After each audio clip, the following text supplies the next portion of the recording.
दोस्तों, आलस्य को मनुष्य का सबसे बड़ा शत्रु माना जाता है। एक आलसी इंसान जीवन में कभी सफलता प्राप्त नहीं कर सकता। यह कहानी आलस्य की बुरी आदत को हटाने और आपको स्वाधीन बनाने के लिए है। कृपया इसे पूरा देखें। दोस्तों, एक समय की बात है। एक गांव में एक किसान रहता था। एक बार जब उसने अपने खेत में फसल उगाई, तब एक गौरैया ने उसके खेत के बीचों बीच फसल में घोंसला बना दिया और उसने 2 अंडे भी दे दिए। बहुत जल्द उन अंडों से गौरैया के बच्चे बाहर आ गए और अपने मां के साथ खुशी खुशी रहने लगे। गौरैया खाने की तलाश में रोज जंगल में जाती थी। एक दिन जब वह जंगल से वापस आई तो उसने देखा कि उसके बच्चे डरे हुए हैं। उसने पूछा, क्या हुआ बच्चों, तुम डरे हुए क्यों हो? बच्चों ने कहा, मां, आज खेत में किसान आया था और उसने कहा कि कल वह अपने बेटे को फसल काटने के लिए भेजेगा। मां, हम क्या करेंगे? अभी तो हमने उड़ना भी नहीं सीखा है। बच्चों की बात सुन मां गौरैया ने कहा, डरो मत बच्चों, कल कोई फसल काटने के लिए नहीं आएगा। अगले दिन वही हुआ जो गौरैया ने कहा था। कोई वहां फसल काटने के लिए नहीं आया। बहुत दिन ऐसे ही गुजर गए पर कोई फसल काटने नहीं आया। सब कुछ अच्छा चल रहा था। गौरैया के बच्चे बहुत खुश थे।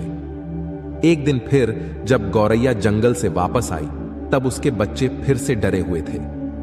गौरैया ने फिर उनके डर का कारण पूछा तो उन्होंने कहा, मां, आज फिर किसान खेत में आया था और उसने कहा कि कल वह मजदूरों को फसल काटने के लिए भेजेगा। यह सुनने के बाद गौरैया दोबारा से कहती है, डरो मत बच्चों, कल कोई फसल काटने के लिए नहीं आएगा। अगले दिन वही हुआ जो गौरैया ने कहा था। कोई वहां फसल काटने के लिए नहीं आया। एक दिन फिर जब गौरैया जंगल से वापस आई तब उसके बच्चों ने कहा, मां, आज किसान फिर खेत में आया था। वह फिर फसल काटने की बात कर रहा था, पर हमें पता है कि कोई फसल काटने के लिए नहीं आने वाला है। मां गौरैया ने कहा, पूरा वाक्य बताओ। तब बच्चों ने कहा, मां, आज फिर किसान खेत में आया था और उसने कहा कि मैंने दूसरों पर निर्भर रहकर बहुत समय बर्बाद कर लिया। अब मैं कल खुद आके फसल काटूंगा। यह सुनकर मां गौरैया डर गई और कहा, बच्चों, अब हमें यह स्थान जल्द से जल्द छोड़ना होगा और किसी अन्य स्थान पर अपना घोंसला बनाना होगा, क्योंकि कल किसान फसल काटने के लिए जरूर आएगा। बच्चों ने कहा, मां, पर किसान ने ऐसा कई बार कहा है, पर प्रत्येक बार कोई भी फसल काटने के लिए नहीं आया है।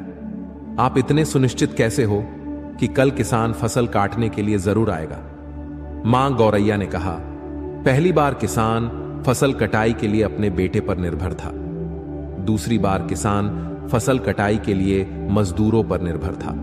और जब आप अपने कामों के लिए दूसरों पर निर्भर करते हो तो आपका काम कभी पूरा नहीं होता है।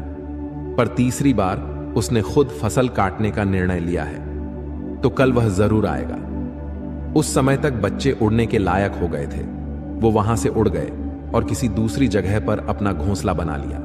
अगले दिन किसान खेत में आया और फसल की कटाई करना शुरू कर दिया।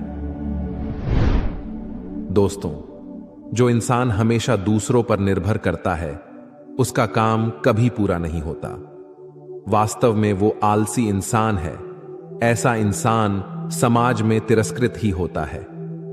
इसका यह मतलब नहीं है कि हमें दूसरों की सहायता नहीं लेनी चाहिए। दूसरों से सहायता लेने में कोई बुराई नहीं है, पर दूसरों पर निर्भर हो जाना यह गलत है।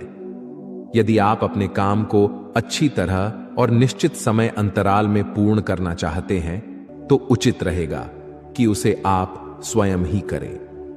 अपना काम स्वयं करने की आदत आपको स्वाभिमानी बनाती है और एक स्वाभिमानी व्यक्ति का सम्मान पूरा समाज करता है। आपको सकारात्मक बनाए रखने की मेरी इस कोशिश को लाइक करें और जीवन ज्ञान मोटिवेशन को सब्सक्राइब करें। धन्यवाद।